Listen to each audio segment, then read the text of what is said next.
தமிழ்நாட்டில் மக்களவைத் தேர்தல் பிரச்சாரம் சூடுபிடித்திருக்கும் நிலையில் 2 நாள் பயணமாக பிரதமர் மோடி இன்று தமிழ்நாடு வருகிறார். தென் சென்னை வேட்பாளர் தமிழிசையை ஆதரித்து டி நகர் பாண்டி பசாரில் சுமார் 2 கிலோமீட்டர் தூரம் ரோட் ஷோ சென்று வாக்கு சேகரிக்கிறார்.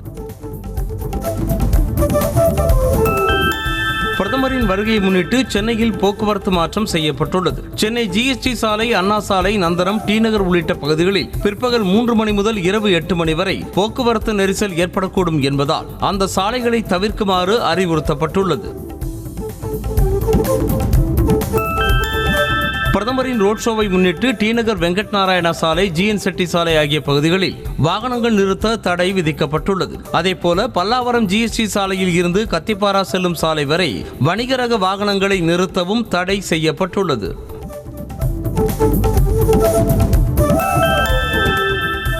சென்னை தியாகராய நகரில் இன்று மாலை பிரதமர் மோடி நடத்தவுள்ள ரோட் ஷோவுக்கு தேர்தல் ஆணையம் 20 நிபந்தனைகளை விதித்துள்ளது.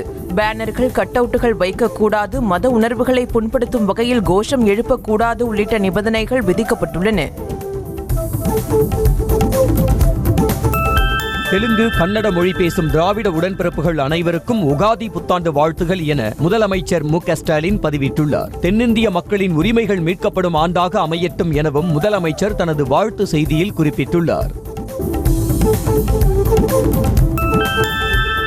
ஆட்சியில் இருந்தபோது ஆசிரியர்களையும் அரசு ஊழியர்களையும் எடப்பாடி பழனிசாமி இழிவுபடுத்தியதாக திமுக குற்றம் சாட்டியுள்ளது. தற்போது எதிர்க்கட்சித் தலைவராக இருக்கும்போது நீலி கண்ணீர் வடித்து கபட நாடகம் நடத்துவதாகவும் விமர்சனம் செய்துள்ளது. இடஒதுக்கீடு கேட்டு போராடிய 21 வன்னியர்கள் அதிமுக ஆட்சியில் சுட்டுக் கொல்லப்பட்டதாக அமைச்சர் உதயநிதி ஸ்டாலின் கடுமையாக சாடினார். தருமபுரி வேட்பாளர் மணியை ஆதரித்து பேசிய அவர், சமூக நீதி பேசும் ராமதாஸ் மனுநீதி பேசும் பாஜகவோடு கூட்டணி வைத்திருப்பது என்ன நியாயம் என வினவினார். கோவை மக்களவை தொகுதி பாஜக வேட்பாளர் அண்ணாமலையை ஆதரித்து மத்திய அமைச்சர் ஹர்தீப் சிங் பூரி பிரச்சாரம் மேற்கொண்டார். கோவையில் ரோட் ஷோவாக சென்று வாக்காளர்களிடம் அவர் வாக்கு சேகரித்தார். மக்களவை தேர்தலில் வாக்களிக்க வசதியாக சென்னை மற்றும் பிற ஊர்களுக்கு பயணிக்க சிறப்பு பேருந்துகள் இயக்கப்படும் என தமிழ்நாடு போக்குவரத்து துறை தெரிவித்துள்ளது. ஏப்ரல் 17, 18 மற்றும் 20, 21 தேதிகளில் தினசரி பேருந்துகளுடன் சிறப்பு பேருந்துகள் இயக்கப்பட உள்ளதாக அறிவிக்கப்பட்டுள்ளது. நாடாளுமன்ற தேர்தலை முன்னிட்டு புதுச்சேரியில் ஏப்ரல் 17 முதல் 19 தேதி வரை மதுபான கூடங்கள், கடைகளை மூட காவல்துறை உத்தரவிட்டதை அடுத்து புதுச்சேரி அரசு அரசாணை வெளியிட்டுள்ளது. அதேபோல வாக்கு எண்ணும் நாளான ஜூன் 4 தேதியும் அனைத்து மதுபான கடைகளையும் மூட உத்தரவிட்டுள்ளது.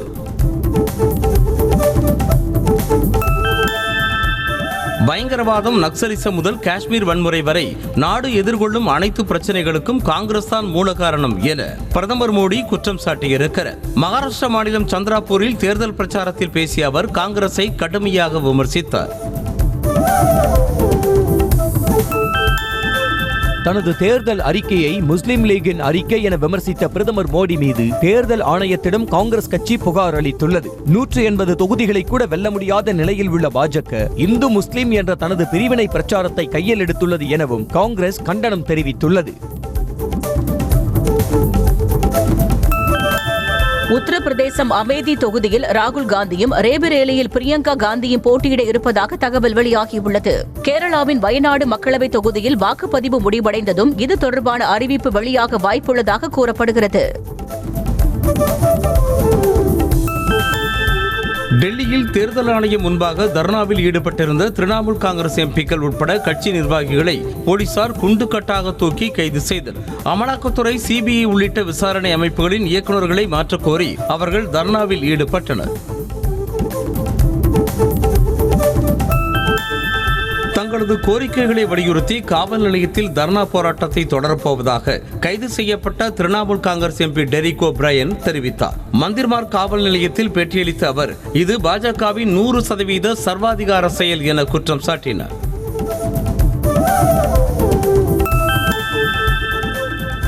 பெண் எம்பிக்கள் இழுத்து செல்லப்பட்டு காவலில் வைக்கப்பட்ட விதம் குடியரசின் கொலைக்கு சமம் என திரிணாமுல் காங்கிரஸ் பொதுச் செயலாளர் அபிஷேக் பானர்ஜி சாடியிருக்கிறார். இந்த கொலைக்கு முக்கிய காரணம் தேர்தல் ஆணையம்தான் என்றும் அவர் குற்றம் சாட்டினார்.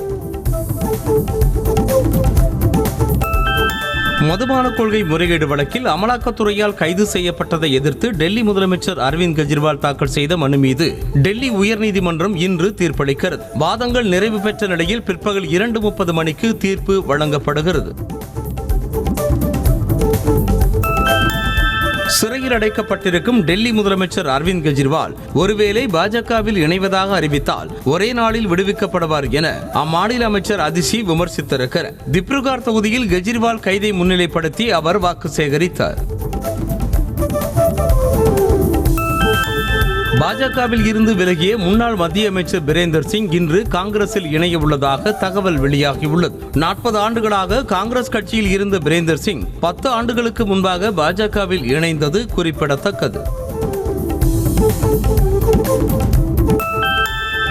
நீட் தேர்வுக்கு விண்ணப்பிக்க நாளை வரை அவகாசம் அளித்து தேசிய தேர்வு முகமை அறிவித்துள்ளது. விண்ணப்ப பதிவு ஏற்கனவே நிறைவு பெற்ற நிலையில் பல்வேறு தரப்பினரிடம் இருந்து கூடுதல் அவகாசம் கேட்டு கோரிக்கை விடுத்த நிலையில் 2 நாட்கள் நீட்டிப்பு அளிக்கப்பட்டுள்ளது. வண்டலூர் உயிரியல் பூங்கா இன்று செயல்படும் என பூங்கா நிர்வாகம் அறிவித்துள்ளது. வழக்கமாக செவ்வாய்க்கிழமைகளில் விடுமுறை விடப்படும் நிலையில் தெலுங்கு வருட பிறப்பை முன்னிட்டு மக்கள் வருகை அதிகரிக்கும் என்பதால் பூங்கா இன்று திறக்கப்படுகிறது. மக்களவைத் தேர்தலை முன்னிட்டு கர்நாடக மாநிலம் பெல்லாரி நகர் பகுதியில் போலீசார் நடத்திய அதிரடி சோதனையில் 5 கோடி ரூபாய் பணம் சிக்கியுள்ளது. மேலும் 3 கிலோ தங்க நகைகள், 103 கிலோ வெள்ளி நகைகள் பறிமுதல் செய்யப்பட்டுள்ளன. காஞ்சிபுரத்தில் உரிய ஆவணங்கள் இன்றி எடுத்து செல்லப்பட்ட 47,50,000 ரூபாய் பணத்தை பறக்கும் படையினர் பறிமுதல் செய்தனர். விசாரணையில் வந்தவாசியைச் சேர்ந்த மோகன் இந்தியாவின் ஏடிஎம்மில் பணம் செலுத்தும் ஏஜென்ட்டாக இருந்து வருவதும் வங்கியில் இருந்து ஏடிஎம் மையத்திற்கு எடுத்து சென்றதும் தெரிய வந்தது. கோவை தெலுங்குபாளையம் அருகே தேர்தல் பறக்கும் படை அதிகாரிகள் சோதனையின் போது நிற்காமல் சென்ற ஏடிஎம் மையத்திற்கு பணம் நிரப்பும் வாகனத்தை அதிகாரிகள் துரத்தி சென்று மடக்கி பிடித்தனர். பின்னர் சோதனை மேற்கொண்டதில் உரிய ஆவணங்களோடு 3.5 கோடி ரூபாய் எடுத்து சென்றது தெரிய வந்தது. திமுக எம்எல்ஏ புகழேந்தி காலமானதை அடுத்து விக்கிரவாண்டி தொகுதி காலியானதாக அறிவிக்கப்பட்டுள்ளது. கல்லீரல் புற்றுநோயால் அவதிப்பட்டு வந்த திமுக எம்எல்ஏ புகழேந்தி கடந்த 5ஆம் தேதி சிகிச்சை பலனின்றி உயிரிழந்தார். குளித்தலை சட்டமன்ற தொகுதி ஐயர்மலையில் பெரம்பலூர் மக்களவை தொகுதி ஐஜேகே வேட்பாளர் பாரிவேந்தர் முன்னிலையில் பாஜக நிர்வாகிகள் ஆலோசனை கூட்டம் நடைபெற்றது. அப்போது வாக்குப்பதிவிற்கான கடைசி 10 நாட்கள் நமக்கு முக்கியமான நாட்கள் என பாரிவேந்தர் தெரிவித்தார்.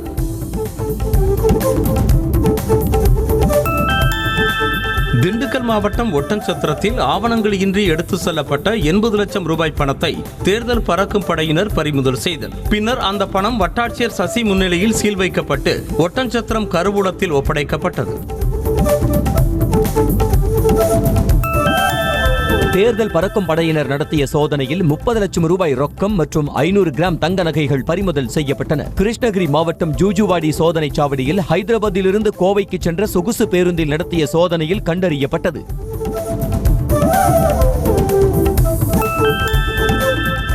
சென்னை தீநகரில் உரிய ஆவணங்கள் இன்றி எடுத்துச் செல்லப்பட்ட மலபார் உள்ளிட்ட 3 தங்க நகைக்கடைகளுக்கு சொந்தமான 7 கோடி ரூபாய் மதிப்புள்ள 10 கிலோ தங்கத்தை தேர்தல் நிலை கண்காணிப்பு குழுவினர் பறிமுதல் செய்தனர். இதையடுத்து நகைகள் சைதாப்பேட்டை கருவூலத்தில் ஒப்படைக்கப்பட்டது. தென்காசியில் அதிமுக கூட்டணி வேட்பாளர் டாக்டர் கிருஷ்ணசாமியின் வாகனத்தை தேர்தல் பறக்கும் படையினர் சோதனை செய்தனர். பண்பொழி கணக்குப்பிள்ளை வலசை சாலையில் வாகனத்தை மறித்து சோதனையிட்ட பின்னர் பணம் பொருள் கொண்டு செல்லப்படவில்லை என்பதை உறுதி செய்து அனுப்பி வைத்தனர். கோவை மாவட்டம் பொள்ளாச்சியில் உள்ள எம்பிஎஸ் கோழிப்பண்ணை அலுவலகத்தில் வருமான வரித்துறையினர் அதிரடி சோதனை நடத்தினர். நடைபெற்ற சோதனையில் கணக்கில் வராத பணத்தை பறிமுதல் செய்து வருமான வரித்துறை அதிகாரிகள் விசாரணை மேற்கொண்டு வருகின்றனர். தஞ்சாவூர் மாவட்டம் கும்பகோணத்தில் சிறுத்தை நடமாட்டம் உள்ளதாக தவறான தகவல்களை பரப்புபவர்கள் மீது நடவடிக்கை எடுக்க சமூக ஆர்வலர்கள் வேண்டுகோள் விடுத்துள்ளனர். மயிலாடுதுறையில் நடமாடிய சிறுத்தை கும்பகோணம் பகுதியில் ஊடுருவியதாக தவறான தகவல் பரவியது குறிப்பிடத்தக்கது.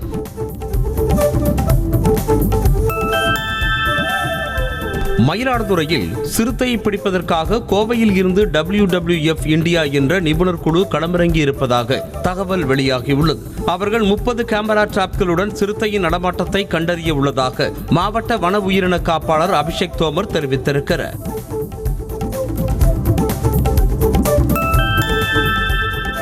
மயிலாடுதுறை மாவட்டம் நண்டலாற்றின் வீர சோழனாறு பகுதியில் சிறுத்தை நடமாட்டத்தை முற்றிலும் குறைக்கும் வகையில் தொடர் நடவடிக்கையில் வனத்துறையினர் ஈடுபட்டு வருகின்றனர். சிறுத்தை நடமாட்டம் சாத்தியக்கூறுள்ள பகுதிகளில் கள உபகரணங்களுடன் ரோந்து பணியில் ஈடுபடவும் வனத்துறை முடிவு செய்துள்ளது.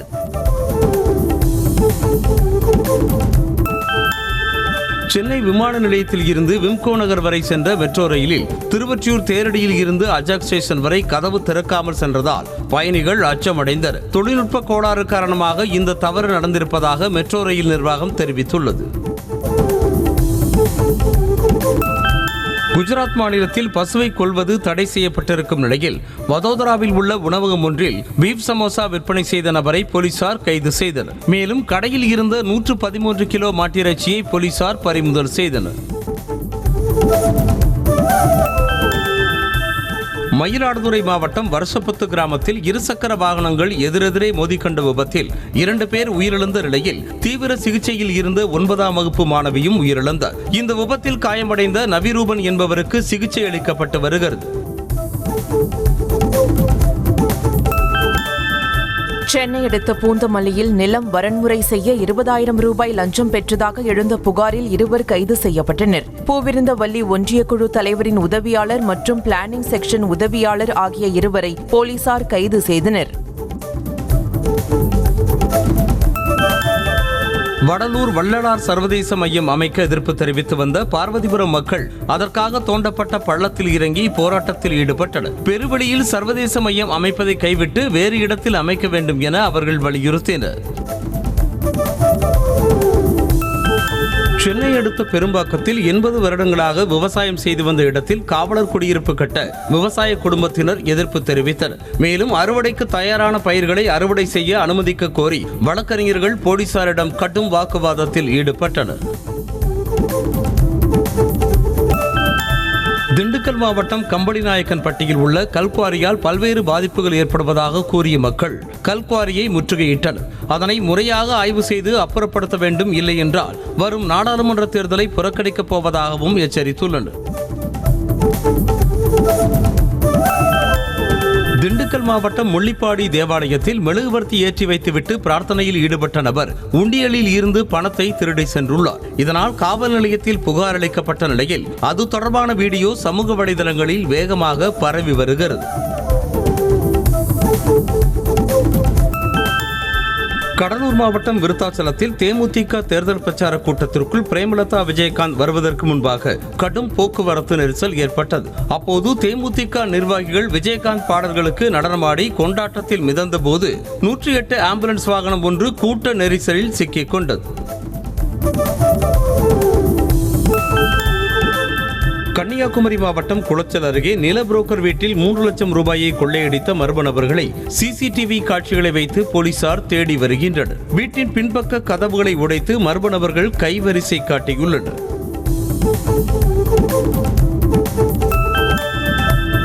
திண்டுக்கல் மாவட்டம் தெற்கு மாலைப்பட்டியில் நண்பர்களோடு விளையாட சென்ற 14 வயது சிறுவன் கிணற்று நீரில் மூழ்கி பரிதாபமாக உயிரிழந்தார். கிணற்றில் பாட்டிலில் கயிறை கட்டி விளையாடிக் கொண்டிருந்த போது உயிரிழந்ததாக கூறப்படும் நிலையில் தீயணைப்பு வீரர்கள் உடலை மீட்டனர். காரைக்காலில் இருந்து காரின் டேப் ரெக்கார்டர் உள்ள பகுதிக்கு பின்புறம் 100க்கும் மேற்பட்ட மது பாட்டில்களை கடத்திய ஒரு பெண் உட்பட 2 நாகை அருகே போலீசார் கைது செய்தனர். மது பாட்டில்களை கடத்தி செல்வது வெளிப்பாளையம் பகுதியில் போலீசார் சோதனையில் தெரிய வந்தது. கடலூர் மாவட்டம் பன்ருட்டி அடுத்த நெல்லிக்குப்பம் பகுதியில் ஸ்கூட்டிக்குள் புகுந்த நல்ல பாம்பை பாம்புபிடி வீரர் பத்திரமாக மீட்டு வனப்பகுதியில் விட்டார். ஸ்கூட்டியின் முன்பகுதியில் இருந்து வித்தியாசமான சத்தம் வந்த நிலையில் பின்னர் பாம்பு இருந்தது தெரிய வந்தது. ஆந்திர மாநிலம் விசாகப்பட்டினம் மாவட்டத்தில் உள்ள சித்தேம்பேடு கிராமத்தில் கால்நடை கொட்டகைக்குள் புகுந்த 15 அடி நீளமுள்ள ராஜநாகத்தை அப்பகுதி மக்கள் தடியால் அடித்தனர். ராஜநாகம் சீறி பாய்ந்ததைக் கண்டு அச்சமடைந்த மக்கள் அடித்து தாக்கியதாக கூறப்படுகிறது.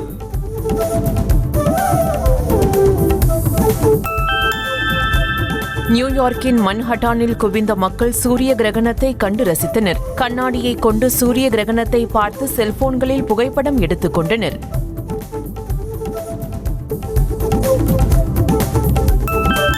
ஜப்பான் நாட்டில் 4வது முறையாக மியாசாகி நகரில் பலத்த நிலநடுக்கம் ஏற்பட்டது. பூமிக்கடியில் 40 கிலோமீட்டர் ஆழத்தில் ஏற்பட்ட இந்த நிலநடுக்கம் ரிக்டர் அளவுகோலில் 5.2 பதிவாகியுள்ளது.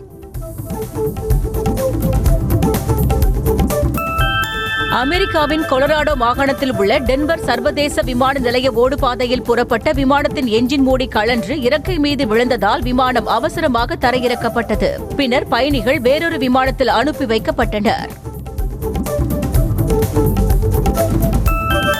ஐபிஎல் கிரிக்கெட் லீக் ஆட்டத்தில் கொல்கத்தா அணியை 7 விக்கெட்டுகள் வித்தியாசத்தில் வீழ்த்தி சென்னை சூப்பர் கிங்ஸ் அணி வெற்றி பெற்றது. 138 ரன்கள் எடுத்தால் வெற்றி என்ற இலக்கோடு களமிறங்கிய சென்னை அணி கேப்டன் ருத்துராஜின் அதிரடியான ஆட்டத்தால் இலக்கை எட்டியது. சிஎஸ்கே அணிக்கு எதிரான தோல்விக்கு சேப்பாக்கம் மைதானத்தின் ஆடுகளமே காரணம் என கொல்கத்தா அணியின் கேப்டன் ஸ்ரேயஸ் ஐயர் விளக்கம் கொடுத்திருக்கிறார். போட்டிக்கு பின்னர் பேசிய அவர், பவர் பிளேவில் நல்ல தொடக்கத்தை கொடுத்த தங்களால் அதை சரியாக பயன்படுத்திக் கொள்ள முடியவில்லை என்றார். ஐபிஎல் கிரிக்கெட்டில் 100 கேட்ச்களை பிடித்த 5வது வீரர் என்ற பெருமையை சென்னை சூப்பர் கிங்ஸ் அணியின் ஆல்ரவுண்டர் ரவீந்திர ஜடேஜா பெற்றிருக்கிறார். கொல்கத்தா அணிக்கு எதிரான போட்டியின் போது 2 கேட்ச்களை பிடித்ததன் மூலம் இந்த மைல்கல்லை அவர் எட்டியுள்ளார். நடப்பு ஐபிஎல் தொடரின் 23வது லீக் ஆட்டத்தில் பஞ்சாப் கிங்ஸ் அணியை சன்ரைசர்ஸ் ஹைதராபாத் அணி எதிர்கொள்கிறது. பஞ்சாபில் உள்ள மகாராஜா யத்விந்தர் சிங் ஸ்டேடியத்தில் இன்று இரவு 7:30 மணிக்கு இரு அணிகளும் பலப்பரீட்சை நடத்துகின்றன. லக்னோ அணியின் வேகப்பந்து வீச்சாளர் மயங்க் யாதவ் வரும் 12ஆம் தேதி நடைபெறும் டெல்லி அணிக்கு எதிரான போட்டியில் விளையாட மாட்டார் என அறிவிக்கப்பட்டுள்ளது. வயிற்றில் ஏற்பட்ட காயம் காரணமாக மருத்துவர்கள் கண்காணிப்பில் இருப்பதாக அணி நிர்வாகம் விளக்கம் அளித்துள்ளது. MS தோனி இந்தியாவுக்கு கிடைத்த வெற்றிகரமான கேப்டன் என கௌதம் கம்பீர் புகழ்ந்துள்ளார். சென்னை கொல்கத்தா அணி மோதும் போட்டிக்கு முன்பு தோனி குறித்து பேசிய அவர் 3 ICC கோப்பைகளை வென்று அவர் தொட்டுள்ள உயரத்தை யாராலும் தொட முடியாது என பெருமிதம் தெரிவித்தார். 2008 ஐபிஎல் ஏலத்தில் சென்னை அணி தோனியை எடுத்த போதே தமக்கு எப்போதும் சிஎஸ்கே அணியில் விளையாடும் வாய்ப்பு கிடைக்காது என்பதை புரிந்து கொண்டதாக தினேஷ் கார்த்திக் தெரிவித்துள்ளார். சிஎஸ்கே அணியில் இடம்பெற முடியாமல் போனதற்கு இதுதான் காரணம் என்றும் அவர் கூறினார். நடிகர் விஜயின் கில்லி திரைப்படம் வரும் 19ஆம் தேதி ரீ-ரிலீஸ் ஆகிறது என அதிகாரப்பூர்வ அறிவிப்பு வெளியாகியுள்ளது. விஜயின் சினிமா வாழ்வில் மிகப்பெரிய திருப்பு முனையாக அமைந்த கில்லி திரைப்படம் மீண்டும் திரைக்கு வருவதால் ரசிகர்கள் உற்சாகம் அடைந்துள்ளனர். நடிகர் ஆரவிற்கு அஜித் 35 லட்சம் ரூபாய் மதிப்புடைய ரேசிங் பைக்கை பரிசளித்திருப்பதாக தகவல் வெளியாகியுள்ளது. இருவரும் விடாமுயற்சி படத்தின் இறுதிக்கட்ட படப்பிடிப்பில் நடித்து வருகின்றனர் என்பது குறிப்பிடத்தக்கது. வீட்டின் மொட்டை மாடியில் புதிய அலுவலகம் ஒன்றை நடிகை நயன்தாரா திறந்திருக்கிறார். இதனை கனவு அலுவலகம் என நயன்தாரா குறிப்பிட்டிருக்கும் நிலையில் பெரும்பகுதி கண்ணாடியை கொண்டு 30 நாட்களுக்குள் இந்த அலுவலகம் வடிவமைக்கப்பட்டதாக தெரிகிறது. ஷீரடி சாய்பாபா கோவிலில் நடிகரும் தமிழக வெற்றிக் கழக தலைவருமான விஜய் வழிபாடு செய்தார். தி கோட் படப்பிடிப்பிற்கு இடையில் சென்று தரிசனம் செய்த அவரது புகைப்படம் இணையத்தில் வைரலாகி வருகிறது. இப்படித்தான் தன்னுடைய நாள் தொடங்குகிறது என இயக்குனர் வெங்கட் பிரபு படத்தின் தயாரிப்பாளர்களான அர்ச்சனா கல்பாத்தி மற்றும் ஐஸ்வர்யா கல்பாத்தியுடன் இருக்கும் புகைப்படத்தை பகிர்ந்திருக்கிறார். தற்போது கோட் படப்பிடிப்பு ரஷ்ய தலைநகரான மாஸ்கோவில் நடைபெற்று வருகிறது. நித்யா மேனன் பிறந்த நாளை முன்னிட்டு டியர் எக்ஸஸ் படத்தின் ஃபர்ஸ்ட் லுக் போஸ்டரை இயக்குனர் வெங்கட் பிரபு வெளியிட்டார். இயக்குனர் காமினி இயக்கத்தில் உருவாகி இருக்கும் இந்த படத்தில் காதலில் தோல்வியடைந்த பெண் கதாபாத்திரத்தில் நித்யா மேனன் நடித்திருக்கிறார். நடிகை ஷில்பா ஷெட்டி உலக சுகாதார தினத்தையொட்டி தனது மகள் சமிஷாவுடன் உடற்பயிற்சி செய்யும் வீடியோவை இன்ஸ்டா பக்கத்தில் பகிர்ந்துள்ளார். இந்த வீடியோ தற்போது இணையத்தில் வைரலாகியுள்ளது. தெலுங்கு வருடப்பிறப்பான உகாதி பண்டிகையொட்டி திருப்பதி ஏழுமலையான் கோவில் முழுவதும் பல்வேறு மலர்களை கொண்டு கண்ணை கவரும் வகையில் அலங்கரிக்கப்பட்டுள்ளது. இதனை கண்டு ரசித்த பக்தர்கள் செல்போன்களில் புகைப்படம் எடுத்துக் கொண்டனர். புதுக்கோட்டை மாவட்டம் ராஜாளிப்பட்டியில் ராஜா முத்துமாரியம்மன் கோவிலில் படுகள திருவிழா வெகு விமர்சையாக நடைபெற்றது. இதனையொட்டி சாமி முன்பாக ஒரு ஆட்டின் தலை வெட்டப்பட்டு அதனை 50க்கும் மேற்பட்டோர் ஈட்டியின் மேல் குத்தி விளையாடியபடி நூதன முறையில் கோவிலை வந்தடைந்தனர். விழுப்புரம் மாவட்டம் மேல்மலையனூர் அங்காளம்மன் கோவில் பங்குனி மாத ஊஞ்சல் உற்சவத்தில் ஏராளமான பக்தர்கள் பங்கேற்று சாமி தரிசனம் செய்தனர். அங்காளம்மன் மலர் அலங்காரத்தில் எழுந்தருளி பக்தர்களுக்கு காட்சியளித்தார். சித்திரை திருவிழாவை முன்னிட்டு மதுரை மாவட்டம் தேனூர் மண்டபத்தில் கொட்டகை முகூர்த்தக்கால் நடும் விழா கோலாகலமாக நடைபெற்றது. இதில் மீனாட்சி அம்மன் கோவில் மற்றும் அழகர் கோவில் நிர்வாகத்தினர் சித்திரை திருவிழா அழைப்பிதழ்களை மாற்றிக்கொண்டனர். வரும் 12ஆம் தேதி மதுரை மீனாட்சி சுந்தரேஸ்வரர் கோவிலில் சித்திரை திருவிழா கொடியேற்றத்துடன் தொடங்க உள்ள நிலையில் மாவட்ட ஆட்சியர் சங்கீதா ஆய்வு செய்தார். அப்போது பணியாளர்கள் மற்றும் அதிகாரிகளுக்கு முன்னேற்பாடுகள் குறித்த அறிவுரைகளை அவர் வழங்கினார். சாம்சங் நிறுவனம் தனது Samsung Galaxy M55 5G smart போனை இந்தியாவில் அறிமுகம் செய்துள்ளது. 6.7 inch full HD plus super AMOLED plus infinity O display வசதியுடன் அறிமுகமான இந்த ஸ்மார்ட் போனின் விலை 26,999 ரூபாயாக நிர்ணயிக்கப்பட்டுள்ளது. விரைவில் ரியல்மி நிறுவனம் தனது புதிய ஸ்மார்ட் போன் மாடலினை அறிமுகம் செய்ய உள்ளதாக அதன் துணைத் தலைவர் அறிவித்திருக்கிறார். எக்ஸ் வலைத்தளத்தில் ரியல்மி P சீரிஸ் மாடல்கள் குறித்து வீடியோ பதிவிட்டுள்ள அவர் P என்றால் பவர் என குறிப்பிட்டுள்ளார். அமெரிக்க எலக்ட்ரிக் வாகன உற்பத்தி நிறுவனமான டெஸ்லா பட்ஜெட் விலை மின்சார வாகன உற்பத்தியை நிறுத்தி வைத்துள்ளதாக தகவல் வெளியாகியுள்ளது. மாறாக ஓட்டுநர் இல்லா ரோபோட்டிக் கார்களை உற்பத்தி செய்ய திட்டமிட்டுள்ளதாகவும் கூறப்படுகிறது. ஏர்டெல் நிறுவனம் புதிய ஸ்மார்ட் ஹெல்மெட்டை இந்தியாவில் அறிமுகப்படுத்தியுள்ளது. 14,999 ரூபாய்க்கு அறிமுகப்படுத்தப்பட்ட இந்த ஹெல்மெட்டை அறிமுக சலுகையுடன் 12,999 ரூபாய்க்கு பெற்றுச் செல்லலாம் என அறிவிக்கப்பட்டுள்ளது. மேலும் குறிப்பிட்ட நிபந்தனைகளுடன் 50% சலுகையும் அறிவிக்கப்பட்டுள்ளது. கோமாக்கி எலக்ட்ரிக் நிறுவனம் அதன் முதன்மை மின்சார ஸ்கூட்டரான கோமாக்கி ஃப்ளோரா வாகனத்தை அறிமுகப்படுத்தியுள்ளது. இதன் எக்ஸ்ஷோரூம் விலை 69,000 ரூபாயாக நிர்ணயிக்கப்பட்டுள்ளது. ஒருமுறை சார்ஜ் செய்தால் 85 முதல் 100 கிலோமீட்டர் வரை பயணிக்கலாம் என அறிவிக்கப்பட்டுள்ளது. செய்திகளை உடனுக்குடனும் துல்லியமாகவும் தெரிந்து கொள்ள சப்ஸ்கிரைப் பண்ணுங்க.